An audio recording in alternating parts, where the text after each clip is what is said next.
Thank you.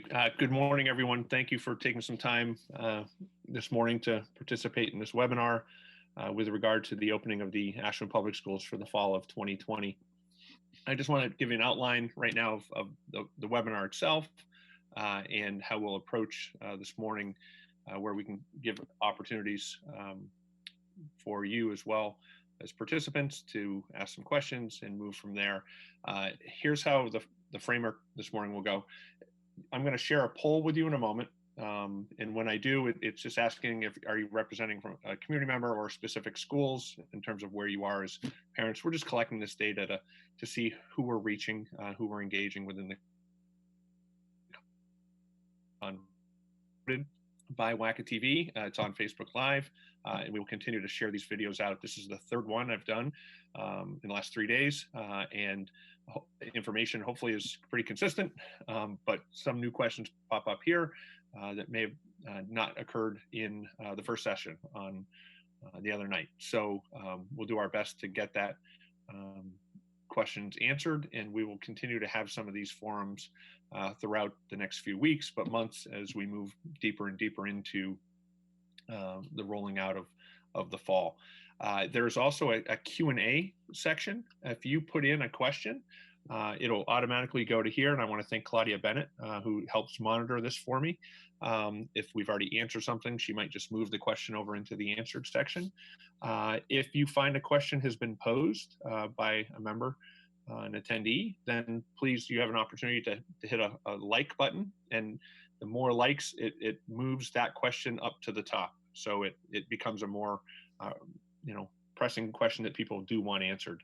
And hopefully what we're finding, or I'm finding, is that even yesterday in the second forum, we have less questions because I'm trying to encapsulate all of the questions that have occurred in the previous meeting with this. I apologize in advance. What you'll see me do is read the questions that have been presented to us in previously, and then I'll respond to it. And hopefully that will provide you some context as to where we are.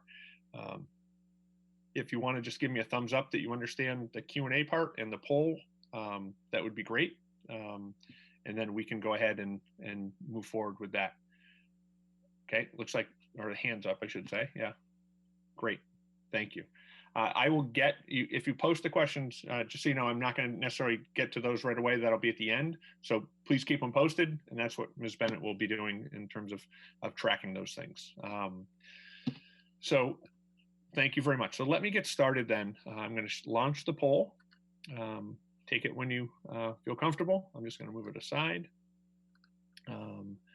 And I do want to repeat, as I said, this is being recorded and streamed live by WACA-TV, and I want to thank them for such flexibility. I've given them 3 separate times, one at night, one in the afternoon, one in the morning, to try to reach as many folks as we can.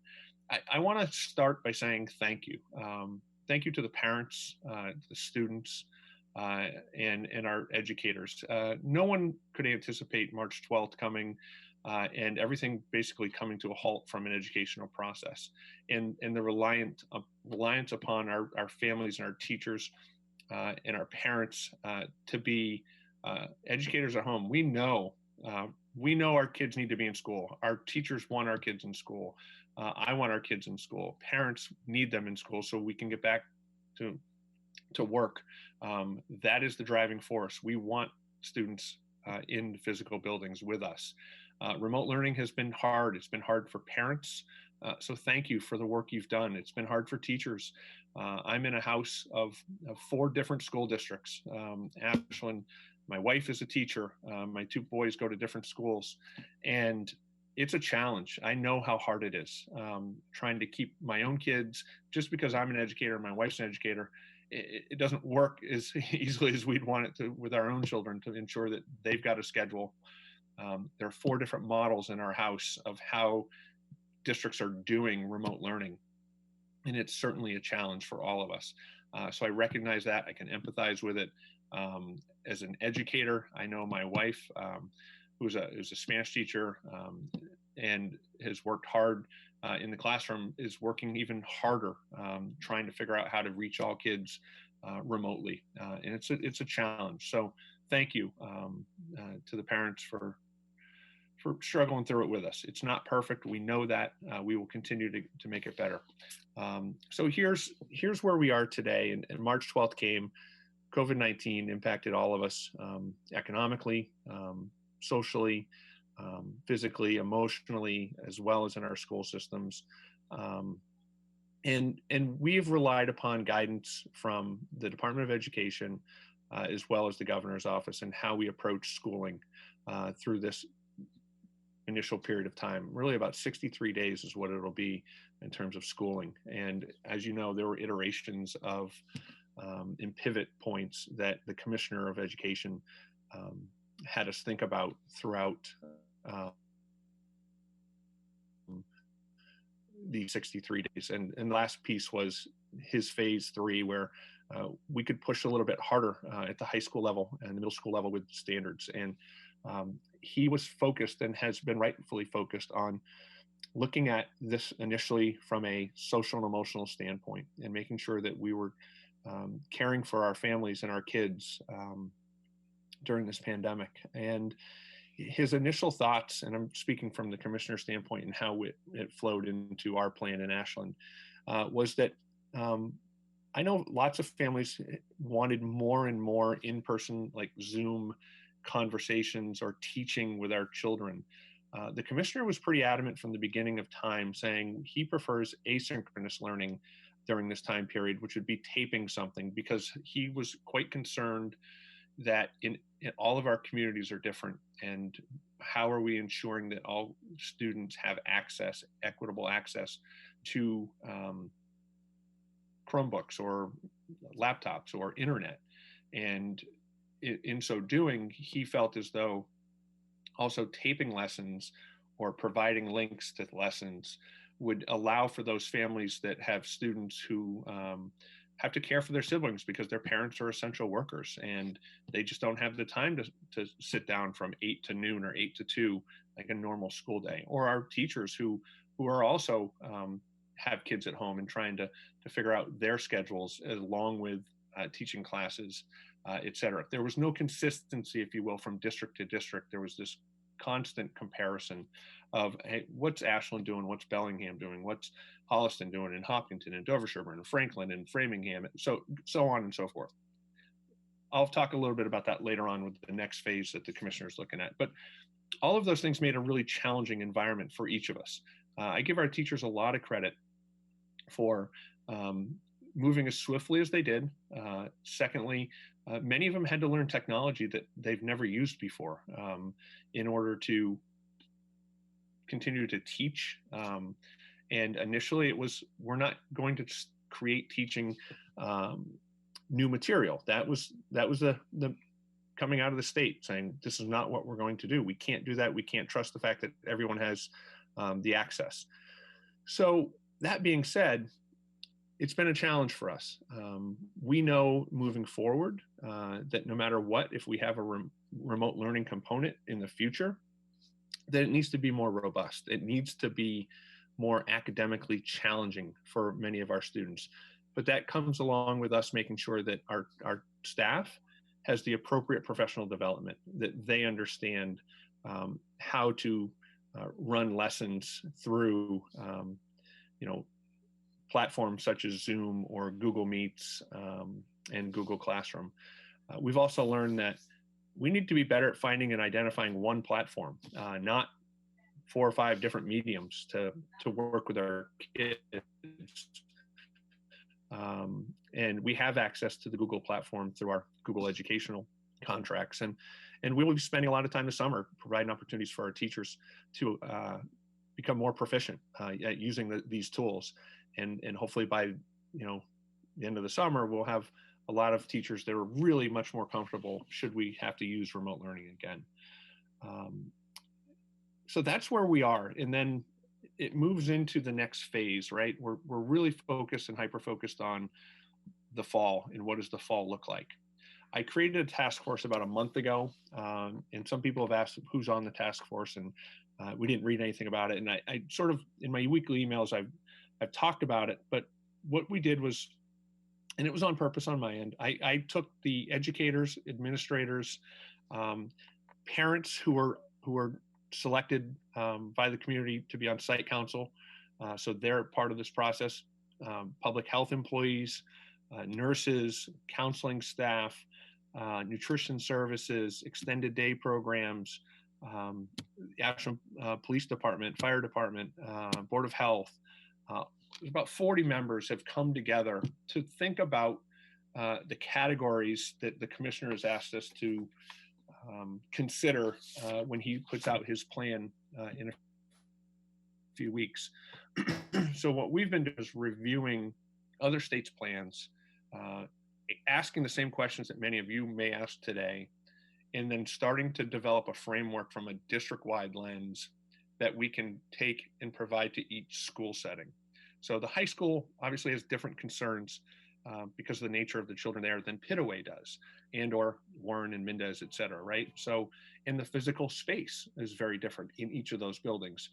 But we felt it was important to create a framework focused on a very, broad areas where then each school could take that information and create details that are more appropriate for their individual school settings. Similar to looking at scheduling in the high school is very different than scheduling at the Warren School, when you have 4 different learning levels at the high school, from college prep all the way to AP. And we want to make sure that however we're running a schedule, it's specific to that school as much as possible. Excuse me. So that gets me to this past Tuesday, when the commissioner spoke with the Commissioner of Education, Jeff Riley, who spoke to all of the superintendents, and he does this weekly, and he's starting to get us more and more information, because we have always felt like we've been behind the 8 ball with information from the state and the Department of Ed offices. So there are 4 areas that they're focusing on with their framework. One is teaching and learning. 2, physical and virtual learning environments.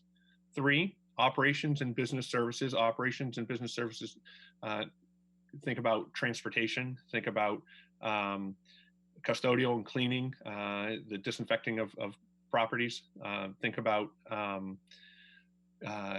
cafeteria services, nursing services, all of those combined under that. And then lastly, where he's focused most of his attention at the state levels, the behavioral health and social and emotional learning component to our students. And I want to be upfront, and I've said this in each of the 2 forums, is I'm very thankful to be in a community and have a school committee that has supported from day one the notion that social and emotional learning and counseling is critically important for our kids, and that we've invested heavily in the number of counselors across the district, as well as a director, Jen Cutler, who is just phenomenal. And to now we're going to rely on these individuals because we know trauma is occurring. We know that our students are going to have more anxiety coming back. We know that they're stressed about, and families are stressed regarding the learning that has been lost, or how do we make up and catch up, and what does it look like in the fall. So, I'm very thankful that we had the foresight as a community to invest in these positions. So then on Tuesday, the commissioner was talking about this, and what he has said is this: by mid-June, June 15th to 18th, the superintendents will receive a draft document of a reopening plan for Massachusetts schools. And I want to be clear, he's talking about all schools in Massachusetts. Charter schools, public high schools, public elementary schools, private schools, we're all under the same umbrella. The private schools don't necessarily have to follow our curriculum, but they are under the guidance of the MIA for athletics. They do have to follow the governor's mandates with regard to how many people can be in a building, social distancing, et cetera. But all public schools, and that includes charter schools, will be under the umbrella of the Department of Ed. And what he's suggesting is that 85 to 90% of all school districts will have the same template. We will be working off from the same exact schedule. So there's no comparison between, again, Ashland, Holliston, Medway, Medfield, Dover, Sherborne, just listen Tri-Valley schools in our league, that our process will be the same. What school looks like will be the same. There will not be this wide range of school districts doing something totally different. If we want to do something different, whether it's because we have a hot spot of COVID cases in Ashland, or that we've had very few cases in Ashland, then we can apply and to the Department of Ed for a waiver to be a little more robust and maybe allowing more kids in the school setting. So what he's thinking is, and I do not have this definitively in my hands because he hasn't shared it, it's like I said, it's coming out between June 15 and 18, is that he is going to provide a very prescriptive program for districts. So we're all doing the same thing. And that probably and most likely will include some form of hybrid learning. Our goal is to get kids in the classroom, in the school settings, and to be safe in doing so. And that is his goal, and that's the governor's goal. That being said, they will continue to follow the advice of the epidemiologists, the doctors, the public health experts, in determining how often and how many kids can congregate in a building. I understand there have been comments that have been written to me and questions about, children are less likely to carry it. And all. I get all that, and I understand, and I appreciate those comments. I don't have control of that. That is coming out of the State House, and that is coming out of the Commissioner's office. I want to make sure I state the fact that we are not in isolation. The superintendent of schools and the school committee cannot just make a decision, we're opening the schools. We're going to, have all the kids go to school, be on the buses, et cetera. That's going to be determined at the state level. And then we have to figure out how to roll that out within our own district.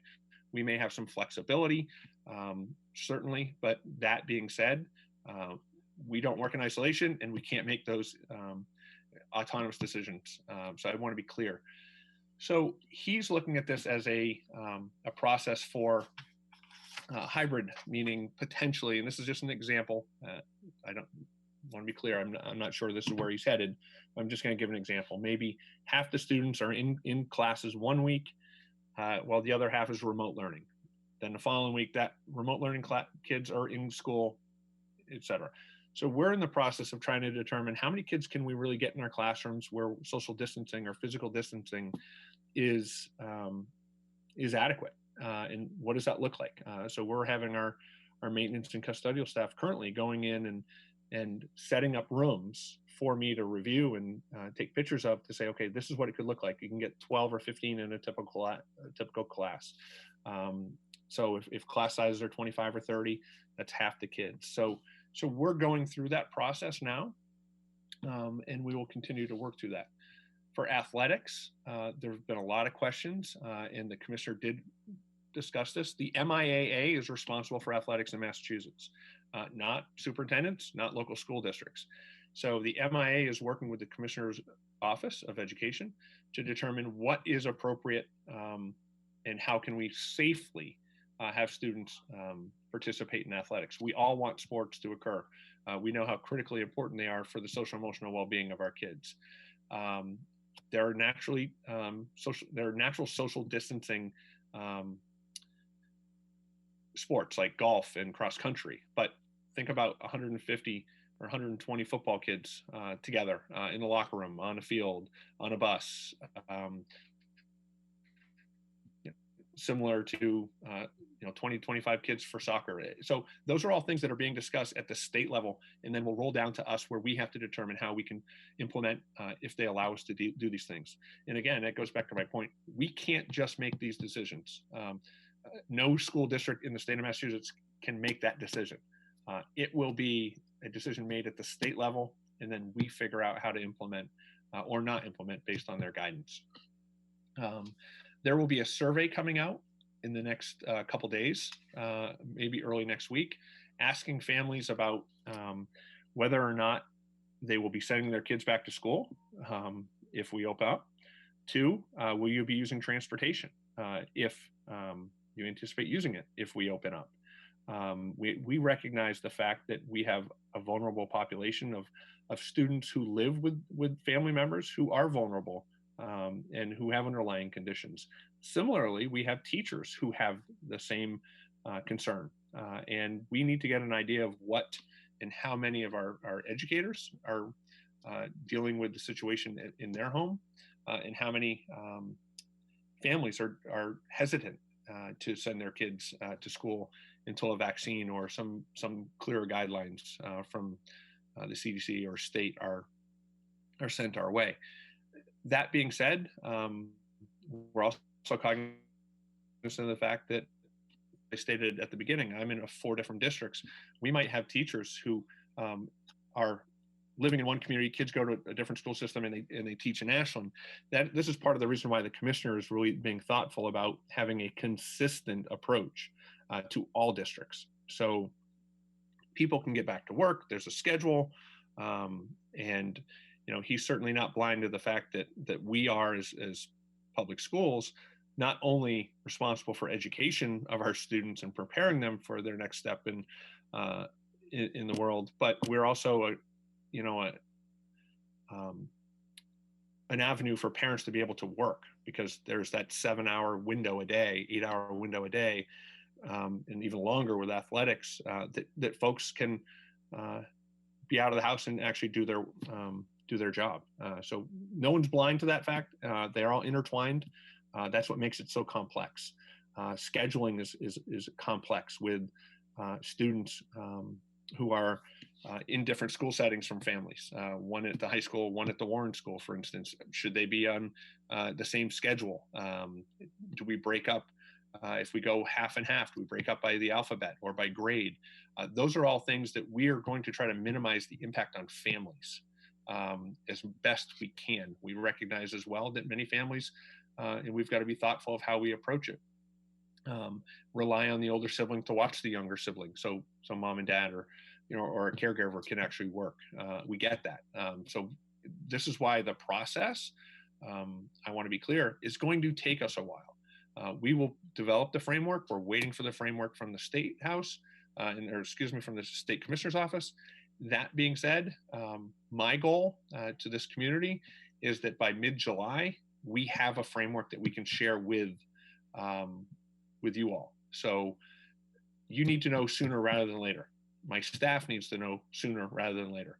We've impressed upon that at the state level that superintendents in school districts need to know sooner rather than later, so we can put together a plan that works for all of us. That being said, we're going to have to be quite flexible with this plan, because if there's a spike, if there's a second wave of COVID-19, how do we approach that? How are we going to change our plans? So we've got to be flexible, nimble, and agile enough as a school system, which many people don't equate that with, to be able to do these things.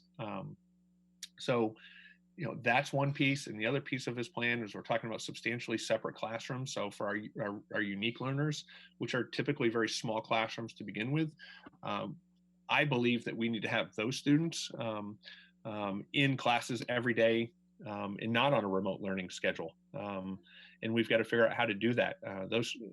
Our most vulnerable students are going to need a lot of attention come the fall and even into the summer. We don't have summer plans yet. It's remote learning to start with, because again, the commissioner's office the governor's office has not given us the opportunity to open up schools even for summer learning. We're considering doing something maybe in August where there's some transition time to get back in and get some closure. We know how important closure is. So that's really where we are with the commissioner, and I'm going to get into, I apologize, my allergies have been bothering me. I'm going to get into the questions that folks have shared with me, and then we will get into the Q&A questions, because I see a lot of people are starting to chime in and get some information. So if folks who just joined us, and there are a couple, if you are interested in a question and answer or a question that has been posed and you like it, give it a thumbs up. It'll automatically move to the top. If you have another question, please feel free to post it there. and we'll get to those in a minute. But what I'm going to do is just share my responses to questions that have been already posed to me through an initial survey that we sent out to the community. So let me apologize again. Let me get my throat. And I'll apologize ahead for reading the questions, but I do want to cover as much as I can in this hour plus time frame. And these are questions and comments from parents. I'm really curious about summer learning for those on IEPs and what school in the fall is expected to currently look like. I've touched base, touched a little bit on both of these topics. IEPs in the summer, we're starting with remote learning. I have asked Kathy Silva, I believe she's on here, our Director of Student Services. I think we need to have, and I'm sure she's playing for it, an opportunity for our students, our parents of our unique learners to have conversation about summer school and for her to outlay what is going to happen. Again, we're looking for guidance. Probably today, we should get something from the state on what they're thinking for a potential soft reopening, if you will, for summer school activities to see what that might look like. In the fall, as you know, we're waiting. June 15th to June 18th is when the superintendents will get the draft document from the Commissioner of Education, which again, we know will be more prescriptive in how we go about teaching and learning in the fall. Shall we have access to the great homeschooling resources through the summer? Many of the programs we've received and have shared are free. And we will continue to work with those companies to ensure that if we can continue those links and uses of those platforms, that you have access to it. So I'll work with our IT department and building principals to find out what we need to do in order to continue on with allowing families to access some of these services. What is the precise criteria being used to determine when schools can 100% go back to normal? It can feel like this lockdown is indefinite because it's unclear exactly what has to happen to go back to normal. I couldn't agree more. It is unclear, and it will continue to be foggy. We do not have the ability within the town of Ashland or the Ashland Public Schools to say we're just opening up. As much as we want to do that, we don't have that ability, and nor does the school committee. We will continue to rely upon the guidance of the local Board of Health, the Department of Public Health, the governor's office, as well as the Commissioner of Education's office. They will be the ones who determine what 100% looks like in moving forward for all 351 towns in the Commonwealth, not just Ashland. So I want to be clear. Whatever decisions we're making are in alignment with what other towns are making as well. We've seen the disparity, or the commissioner for certain has seen the disparity between what Ashland can do compared to what Bellingham can do, compared to what Wellesley can do, compared to what Brockton can do, or Fall River. So he's trying to make, the best possible program for all schools. It's not going to be perfect. I want to be clear. It's not going to be perfect. It's not going to suit all 2,900 students and their families in our district. We will continue to work with families to do the best we can.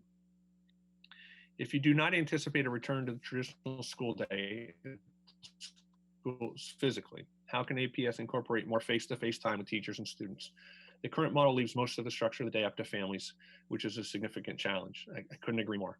Why has there not been more Zoom options? So there are a couple things. One, when we started the process of using Zoom and or Google Classroom, you have to remember, and I do, that most of our teachers didn't even know what Zoom was. We haven't been trained in the use of other mediums like a Google Meets. And that is professional development that we have to provide for our staff over the summer. I'm taking this as a very opportunistic time for me as a leader of the district with our staff to say, this is something that we're going to have to rely upon more and more, most likely in the future. So let's spend some time and resources in becoming trained in a very specific platform. We're very concerned a lot about privacy issues. and still are, opening up, and teachers, as well as families, opening up their cameras, if you will, to their homes. And you'll notice many of our teachers have it all blacked out with the students, and just have the teacher on. We want to get to the face-to-face as much as possible. That will actually be a guideline that comes directly from the commissioner as well. His initial guidance to us for this time period was to be asynchronous learning, meaning taped, not live, because he was really quite worried about equity of access for our kids. We have numerous students, as I stated before, numerous students who are working full-time to help support their family. We have numerous families that are in town that are essential workers, and siblings are watching, and they're not able to, and the parents aren't able to help. So that's a challenge. I don't believe that we should be having kids in front of computers 10 hours a day either, 8 hours a day. So the initial guidance, again, from the state was about 3 hours of work a day, not all in front of a computer. So that's what we tried to follow. We recognize that it needs to be more robust moving forward should we have a component that is remote learning. Will parents be given an option of 100% remote learning if there's a decision that students can return, even part-time, to classrooms? Or will it be up to the parent to homeschool at that point? This is where the survey is going to be helpful to us to determine grade levels, as well as how many families are considering keeping their children home. You absolutely have the authority to do that. You absolutely have the authority to homeschool. You have to apply for homeschooling through the curriculum office, if that's an avenue you so choose, because we have to account for that, and we have to make sure there's assessment. We have to make sure that whatever programs you're using to teach your children are in alignment with frameworks and standards. But I anticipate us having a component that is remote for those families for sure that do not feel comfortable coming back. We will work with each family to ensure that education is continuing. Same question, can families opt out or continue with home learning? In case of the hybrid model, can students on special education plans have more days in school? That's exactly what I mentioned earlier. Not just our sub-separate classrooms where the unique learners have are pulled out more often than not. We have an inclusion model where some students get services outside of the classroom and then are actually in the classroom as well with support from additional educators. We need to really be thoughtful of our students who are really challenged by being home during this time, more challenged than others. And we will continue to have dialogue with those families and the educators to ensure that we can get those students caught up more quickly. And if that means having them, those unique learners in school more often, then that's what we need to do. If they're going to be half days of school, will there be a way to ensure that families with more than one child can have their children in school the same half day? Yeah, that's the that's the tricky part of the scheduling. The commissioner has initially thought, oh, maybe we'll break it up, by alphabet. And then we do recognize the fact that there are families that have different last names. So we have a lot of blended families. And so we'll have to be very thoughtful of that with the scheduling process. My kindergartner has type 1 diabetes and visits the nurse's office 4 to 6 times a day, eats snacks, receives insulin shots, etc. These are lengthy at times. I will say this: we are working very hard with our health services department. Audrey LaCroix is just fantastic. And I have a meeting with them on Monday. Each week they're sending me concerns specifically as it relates to health services and the nursing services and what do we do? What if someone comes to school and develops symptoms throughout the day? Do we have a specified area that those students can be quarantined, isolated during the day, aside from the main office, because we do have students who are visiting? Are we going to be responsible for looking at temperature of students when they come in the building, or is that really should be the responsibility of the parents? I can't emphasize enough the guidance that we've received, and we've looked at probably, I don't know, 5 to 10 state programs that have already been drafted and for reentry of school in other states across the country, but also internationally. And what we're finding is that many kids are asymptomatic, and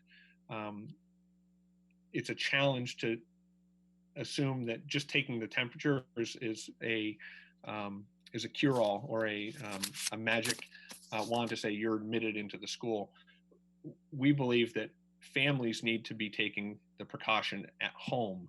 They need to be checking the temperature of their children. If their children are not feeling well or are having symptoms of any kind, keep them home. That means we have to be looking at our policy and our attendance policies, which we will do from a school district level. But the same messaging has to occur to our students as well as our educators. If you do not feel well, if you have symptoms, do not come to school. And that's where we're going to be headed at least from a health standpoint. But then if some symptoms do occur during the day, we have to have a plan in place for that. And that's what our nursing staff is working on. And they're working at the state with the people at the state level as well.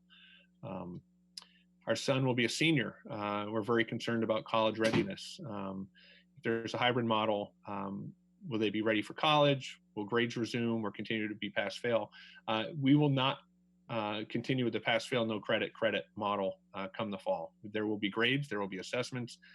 It will be more robust as part of the online component as well, because we anticipate, again, students being in classes at least half the time.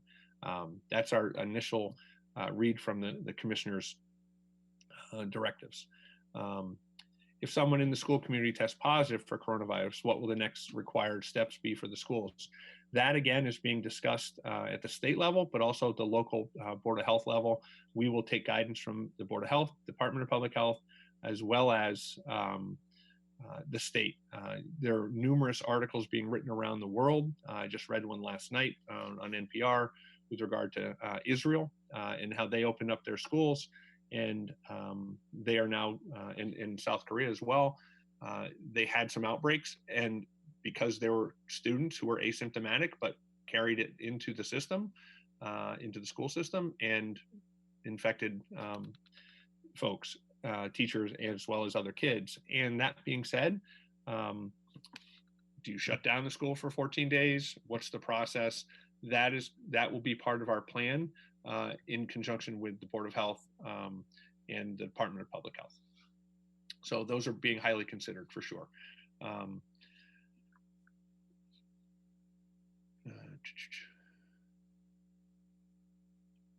Talking about safety, yeah, safety is going to be the most important piece. I do not want to make assumptions, and I've said this in the other scenarios. Because students don't show symptoms does not mean they're not carrying COVID-19.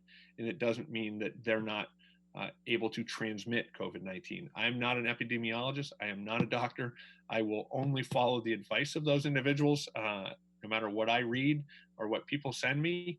I appreciate it, but the bottom line is they're the experts, and we will follow their advice to keep everyone as safe as possible. Talk a lot about preschool and elementary kids who need recess, and what does that look like? They're touching things. It's a very tactile education, right? At those levels for sure. Again, having less students in, making sure that we're cleaning and disinfecting more often. I believe that our kids do have to go out for recess and get that fresh air, but having smaller class sizes and not intermixing the classes. So if I'm say a second grade teacher and I've got my 15 kids, I'm not having recess with the 15 kids in the other second grade classes. That we're keeping them as much as possible in a cohort.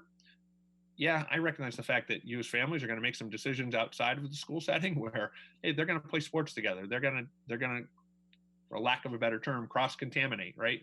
And be with them outside of the school setting.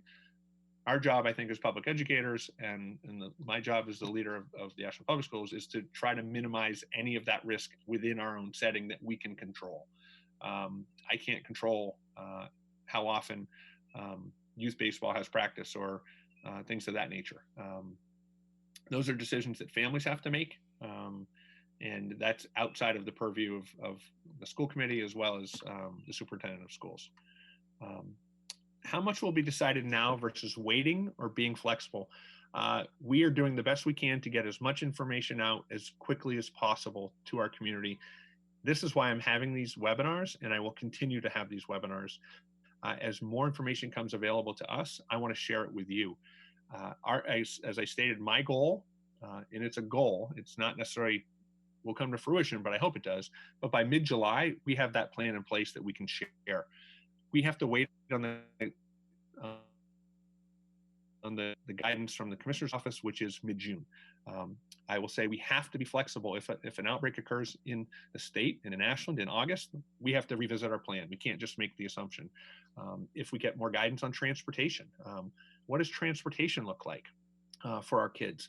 We currently have 19 buses in the town of Ashland that we use, where we can seat 74 students. Many of you know that it's crowded on some of those buses. If we have to socially distance on busing, what does that look like? The initial implementation plan in other states is every other seat. So now we're getting about 15 kids on a bus versus 2 to a seat all the way through instead of 60 kids or 65 kids. We potentially could see an increased need of about 30 buses.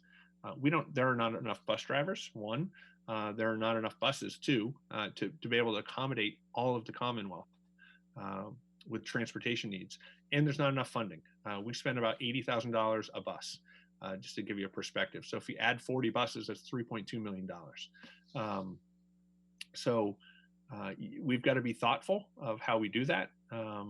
State is not coming to our aid in terms of financially, nor is the federal government. So that's why it's critically important we know from a family standpoint, are you taking the bus or are you not taking the bus? And I understand that registrations have been due and monies have been turned in. We will deal with that and make sure if you decide, hey, you know what, Jim, I'm not comfortable taking the bus at this point in time, we'll refund. We will get pull you off the list. But the sooner we know, the easier it will be for us to actually look at how many buses we need and what those routes look like. So it's going to be a challenge for sure. There's been a lot of talk about music and choir practices and singing and the droplets and the expression of the droplets through the mouth and the nose because of singing. And I'll be clear, I am a huge advocate and a strong advocate for our music programs, our art programs, our health and wellness programs. And while some districts around us are thinking they're cutting those because, it's just going to be the budgets are going to be tight. These are critical positions for our kids, for social and emotional learning, for those kids who come to school, who are focused on art and music. And all studies are really clear that the students who focus on these actually perform better academically as well, and they're healthier. So we've got to find a way to have chorus class, even if it's, through a Zoom session. We've got to find a way to have our students be active through PE and health and taking an opportunity in health classes to talk about hygiene and to talk about taking care of oneself. We know that families and students and adults who don't have underlying conditions and who are healthier recover more quickly with any type of virus. So yeah, we're focusing on how we're going to do those things. I posed a question to the music department the other day about, we don't have enough money for individual instruments and sharing, but my son plays the trumpet. He's like, Dad, when I, have to get the spit out and the spit valve, it goes all over the place. Yeah. So there are issues with this, right? We've got to figure it out. What's the plan for 504 kids if they return to school and taking medication? That's, again, that'll be up to the nurses to provide guidance on how we approach that. We certainly want to have less traffic in the schools at any given time. So I'm thinking about bells and kids leaving classes and crossing one another. I'm getting used to going to the supermarkets and the stores where there's one way in and out and one way through the aisle, so you're less traffic against one another. It's probably going to be similar for a while in our schools. What, if any, provisions will be made for families with high-risk members? Again, that's part of the survey, asking those questions. Are you going to send your kid back? If not, what's the reason? Is it because you have the high risk? And it goes for teachers as well as families. Will there be before school and after school? Ms. Mercon-Smith is part of our task force. We recognize the fact that families still need care before and after care, so they can get back to work and create some normalcy. We'll follow the guidance of early elementary guidance, camp guidance, and determine what that looks like within our setting. But our hope is absolutely, we recognize the fact that the families are going to need this service to be provided by us. Again, same question about hybrid. Can they determine whether or not they want to use hybrid or stay home? Of course, again, busing, I mentioned that. Summer learning. Versus having an in-person welcome meeting. Yeah, so part of would suggest, someone's just suggesting that if we go to a hybrid model, would we consider an in-person meeting so kids can meet their next teacher? Absolutely. Well, again, I think creating relationships is the most important piece of this whole thing, and it's been a struggle. How do we close out the year as well with our students and our teachers? We have a lot of transitioning happening, 5th to 6th grade, 8th to 9th grade. Grade level to grade level. So we're giving that a lot of thoughtfulness, and hopefully we'll have a really good plan. That's the whole notion of the framework at the district level being pushed out to the schools, so the schools can have individual plans that work for them.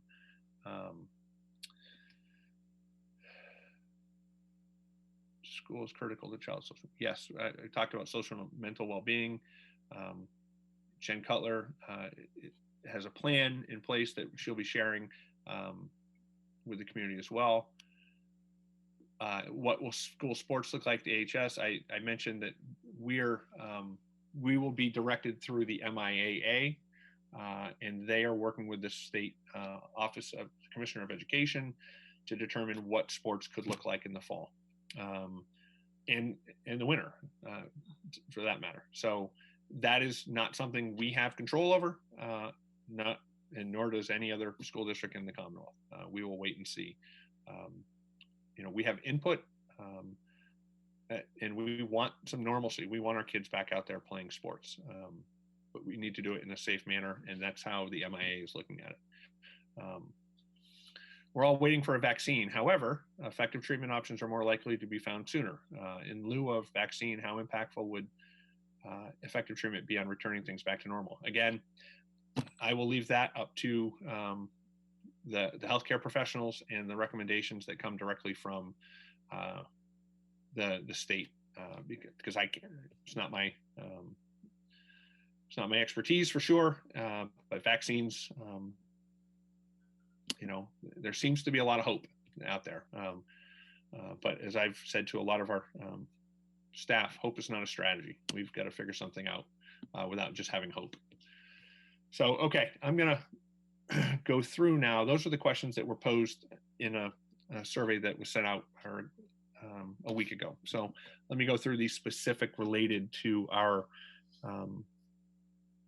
questions here. Related to focus on social emotional needs of children, do you have any more updates about kindergarten evaluations and/or what will be taking place to help prep our little kids for entering public school when they've never seen the building or public school setting? Great question. myself, Pete Regan, Kate Altman, and staff will be looking at our transitioning and our evaluation process.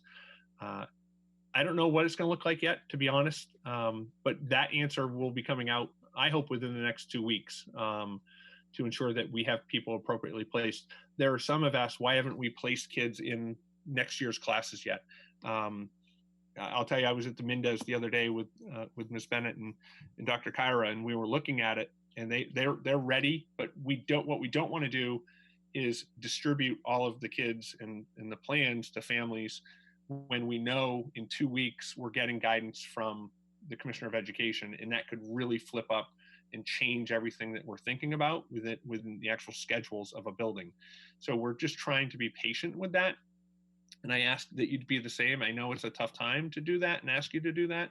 But hopefully in the next, in the next few weeks, we will have those answers for you to the best of our ability to get those evaluations done. Thank you. Thank you, Nancy. I appreciate you saying that. To the extent students can't be in class physically, will there be a regular live remote session-free core class with required attendance? Here's the deal. We will be absolutely having a more stringent required attendance policy in the fall. Absolutely more robust, needs to happen. That is actually being discussed at the state level as well. We recognize that. It was very intentional for this period of time from the Commissioner's office as well as in Ashland, recognizing the fact that we have to get many of the infrastructure pieces in place in order for us to be able to require kids to be in attendance and to take that attendance. So yes, I would anticipate it being a lot more robust. Assuming an every other week schedule, how will the curriculum be handled? It can't just be the half material of no. That's a great question, Steve. We are going to be expected to cover all of the material. That's the bottom line. How we do it, we've got to figure out how we do it. So you might be in class for the week, and then there's I'm just using an example. I'm not saying this is how it's going to go. But in my mind, I can envision it as a former history teacher. As I'm in my classroom, here's a week of instruction that we're giving you. And here is, whether it's a project-based learning opportunity, whether it's, I'm going to also provide you with an opportunity for some remote learning the following week with a check-in on here's what you need to be focused on. And then I see you again in another week. Almost like a college schedule to a certain extent, where you're meeting maybe once or twice a week and then you come back. I'm not saying our kids are ready for that. I'm just saying we've got to start thinking differently. And I think it also gives us an opportunity to really dial in what is really important about the curriculum and the frameworks that kids really need to know. I think at times we're still stuck in this traditional way of educating that everything has to be covered, instead of saying, this is what's critically important. And let's focus on really making sure our kids are 100% skillful in this area. So it's presenting some opportunity too. What department or person is best to email in order to share our opinions? How can Ashland be a voice to the state level? I am a voice to the state level, me personally, every week. Constant communication. We have an organization, the Massachusetts Association of School Superintendents, who has a direct line and a voice with the Commissioner of Education. The Commissioner is a former school superintendent. He understands the work that we're doing. He actually visited us last fall, which was great. You can always write to state senators, Spilka, as well as Representative Lewis, with just concerns that you have. That I do it all the time. Lori, if you need those direct lines, let me know, and I'll get you their addresses. Just shoot me an email. Absolutely, it's about advocating. I've been advocating at the state level that I think we need to take another year away from MCAS so we can gain 10 to 15 more days of teaching and learning. That's been, not highly thought of, even though I proposed it twice to the commissioner personally. And he said, Jim, we're not doing this right now. We're not even thinking along those lines. Because one, it's a state law, two, and there's also federal dollars attached at the educational level for the testing of MCAS. So the commissioner does have an email address as well. I mean, I'll restate that. Not just the local representatives, although they're in conversation with the commissioner's office. I know Senator Spilka certainly has conversations with the commissioner all the time, and she's always willing to hear from the constituents in her districts. Pooja Mehta, who is her chief, would certainly be a person to contact as well. Thanks, Joanne. Time is hard for teachers also, but for 3 hours a day is not enough to students to cover all materials for the curriculum. How will this be covered in the fall? Is the teacher will give more materials or not? How about the important material the students missing to transition to college? I'm trying to, it's a long one, so I'm trying to read it again.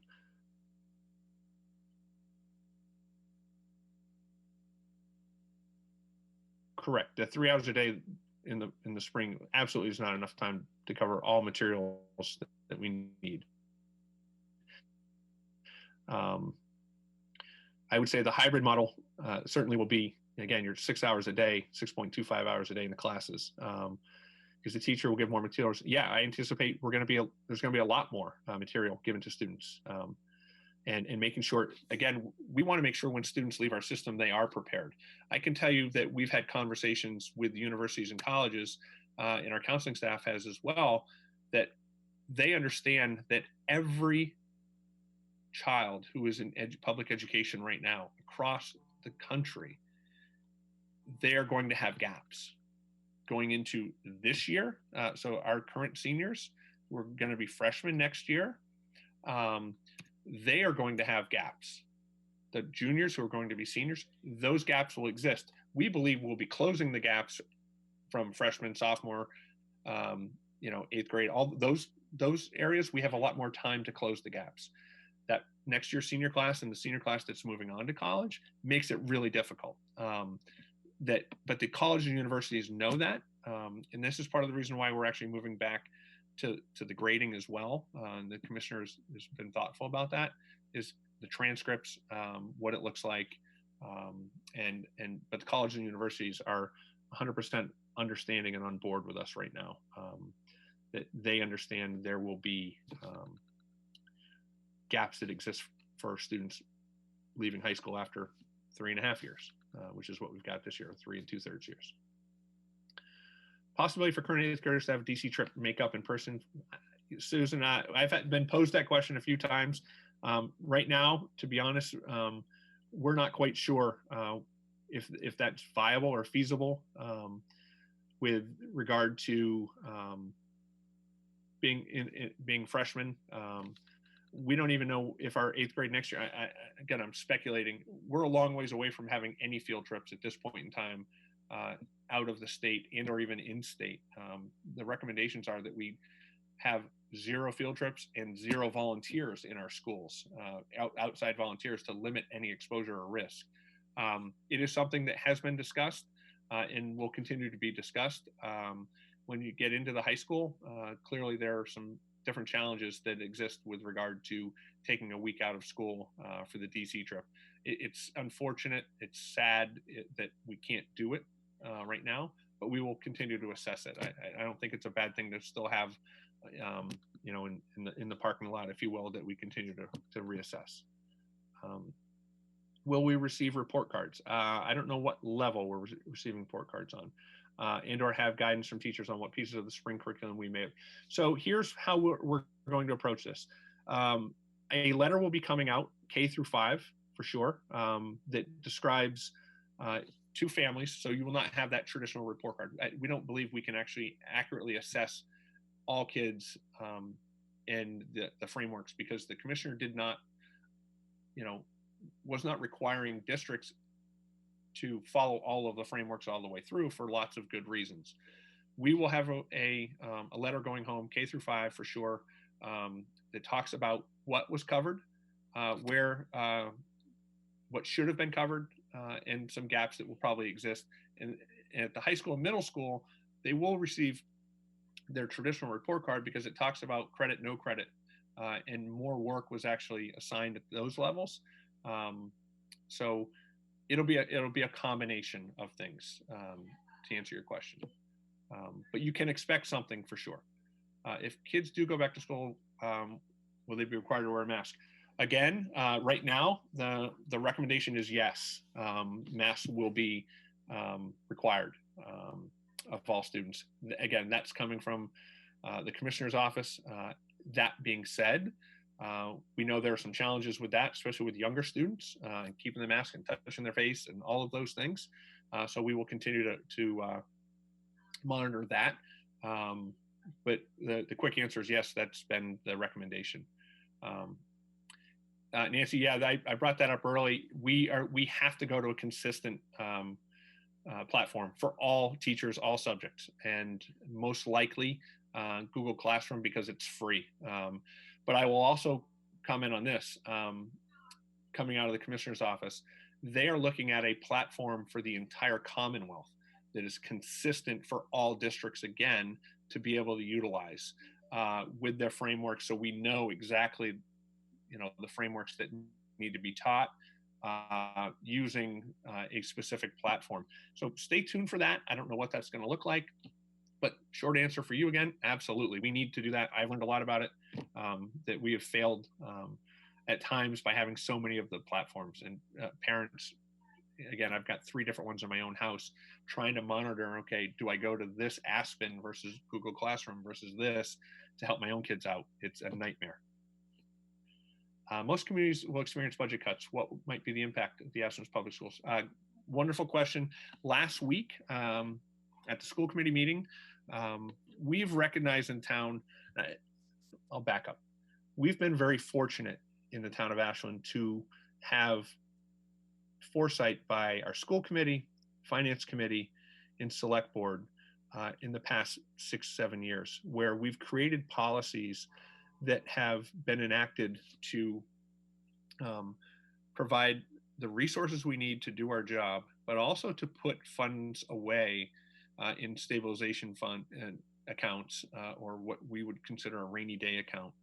And as a FinCom member said to us in a meeting recently, there's nothing like a rainy day, or this is, if there's nothing like a rainy day like today is, or the economic impact because of COVID, then there isn't a rainy day.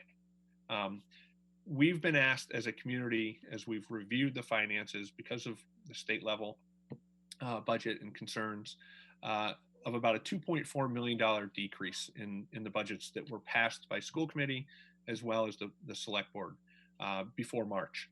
So last week, and the way the policies work is this: when we get an idea of more revenue or less revenue, the schools in the town split the cost. 70% go to the schools, 30% go to the town, whether it's a reduction or whether it's an increase because of the revenue increase.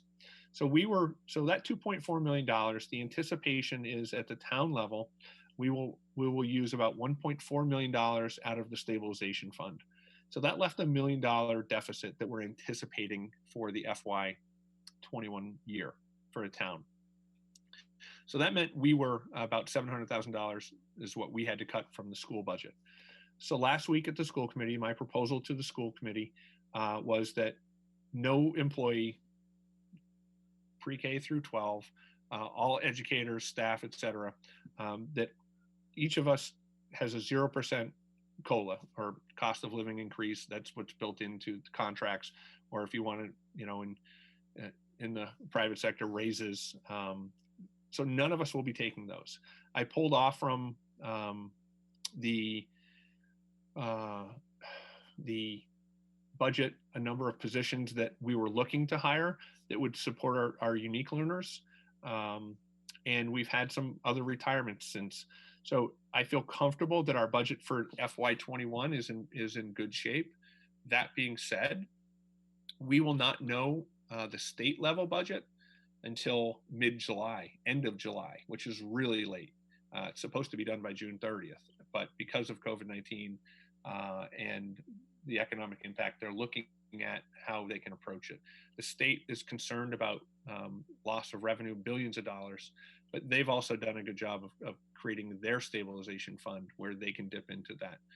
The key component is we need to continue to fund Chapter 70, which is the state aid for education. That formula was just changed. Ashland benefits greatly from it and has benefited from it. And the word I heard most recently, as of yesterday, is that the legislators are trying to figure out a way to continue to make sure that they keep those numbers whole for the budget. So there may be other cuts, but not from a school perspective. Of a $60 million, $55 million budget, $7 million comes from the state for 7.8 million comes from the state for Chapter 70, somewhere around there. So for athletics, there's some thought toward fewer team sports, adding some more individual things like CrossFit or park out or similar. Yeah, we're going to end up looking at all sorts of options. Many of the sports options are, again, MIA related. We can certainly add some things that are out. I think those are great ideas, not only just for athletics, but probably for our wellness classes to consider, because we're not going to be able to have 50 kids in a wellness class either anymore. So we've got to figure those things out. Again, athletics goes directly to the MIA. Are we looking at pass-fail? Steve, I'm assuming at the high school, or could you clarify that in the next question for me? We will, in the future, we're looking at going back to the grades. So next year we'll be back to the grading. For this part of the year, it was credit, no credit, pass-fail, yes. Will there be potential to increase the amount of school and learning as the year progresses? Absolutely. Again, that's a great question, and that is something that we have pushed on, that as the science and the cases open up, and we get a better understanding, we need to be opening schools up more and more, and that is the plan. I think the first phase of I don't like using all these phases. It gets everyone and all my friends who are in the private sector all angry. The phases that we are going to go in, the hybrid model to start with, most likely, yeah, we're hoping that only lasts for a little while as we continue to look at the cases within Ashland. There will be some flexibility later on if your communities are not experiencing an increase, or then, yeah, let's get our kids in more. So absolutely. Will the gyms and cafeterias be considered for extra classroom space? Good question. The answer is yes, all spaces are being considered. If the budget will be cut, that means substitute teachers no more needed in the fall, or some teachers. So the budget is set right now. So I'll be clear there. We've passed the budget. Town meeting in end of June, hopefully we'll pass the budget. If there are changes in the fall, we will then have to review what those changes look like. We've got to be very thoughtful about our substitutes and people coming into the schools as well. So that doesn't mean we won't have subs. We certainly most likely will need some, but how do we vet those substitutes out with regard to COVID-19? So right now our budget is set. We've already cut it what we needed to, and we will move forward with the budget we have, and make changes as necessary probably at the end of July. I've certainly been talking a lot to our teachers and our educators, staff, just saying, listen, we set a budget, but we got to be careful that there could be some changes coming down the line from the state level. And we've got to be, again, flexible enough to do that.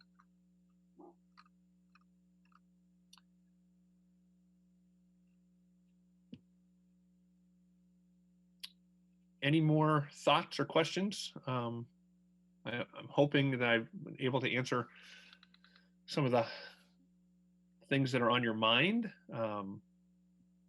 It's certainly a challenging time for every one of us and for you. And again, I want to finish by saying thank you to all of you. Educators are on here and parents are on here today. There's not one of us who wants to be doing remote learning. There's not one of us who desires to do this in the fall. Believe me, I've made the statement, if the school districts are open, my kids are going back. They're gone. They're going to school. And it is a challenge. I see it every day, like I said, in my own household. I've talked to a lot of our special ed parents. My youngest son is on a special ed plan, and it's been a struggle for him being home. He needs to have more of that structure. He needs to have the supports that his school system gives him. And God willing, we'll be able to have more of that come the first day of school in September or whenever that is. So.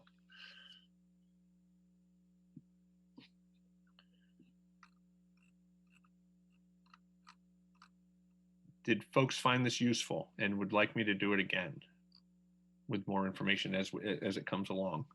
I guess you can do that just by raising your hand, like, yes, this is something we want to continue with. And I'm going to take the hands of saying, yeah, it was useful too, Jim. So good. Okay. Well, thank you so much. Please continue. I guess one thing, this will be posted on Facebook. The other two, excuse me, Connor, is that right? I don't know if he's listening anymore, but it was on Facebook Live or streaming. So there'll be links to this as well if you want to go back and review it or listen to the other two webinars as well. But I'm trying to find different times of days to meet the needs. So we got 31 attendees today here. We had almost 100 on Tuesday night, and we had another 30 yesterday. So we're connecting with people. We can only get 100 at a time into this Zoom account. So we'll do our best. When will we have a good idea about September? Don, so my goal is mid-July, is to have a plan that we can roll out to folks that you need to know sooner rather than later. And that's been our main point with the Commissioner of Education. We as superintendents need to know now so we can implement, so we can let our families know. But they will take their time, as most bureaucracies do. So.